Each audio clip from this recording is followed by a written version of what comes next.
Team Jomcarl may nakakitang magka-holding hands, at may di inaasahang mangyayari sa Baguio.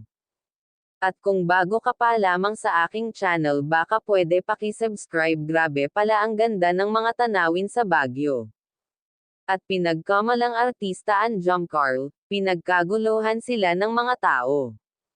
Sa hindi inaasahan marami palang supporters ang Team Jomcarl. At panigurado ay kung saan-saan na sila nakarating ngayon kasama ang mga K-Angels at Kalingap team. At masaya silang namasyal, Kuya Rab, na bigla sa pangyayari hindi niya inaasahan na ganun karami ang fans nila sa lugar ng Baguio. Pati mga K-Angels ay pinagkaguluhan, grabe mala artistahin ang dating nila doon. Sa hindi nila inaasahan na dadagsa ang mga sulad supporter ng Team Kalingap. At sumusuporta sa Team Jom, Carla, hindi makapaniwala na marami sa kanila ang nakakakilala.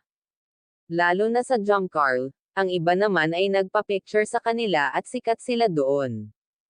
K-Angels hindi pa rin makapaniwala na sila na ang pinagkaguluhan ngayon. Na ang akala nila ay isa lamang silang tinutulungan ni Kalingap. Pero sa hindi nila alam na sikat na sila sa lupalop ng mundo.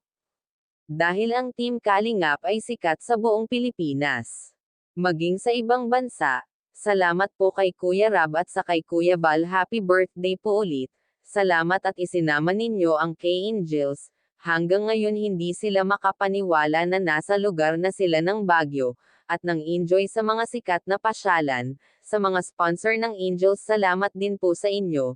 Dahil sa inyo nakarating sila sa Baguio na pinangarap lamang nila sa buong buhay nila, kumbaga first time nila maka-rating sa Baguio, kaya susulitin na nila at i-enjoyin ang pagkakataon na ito.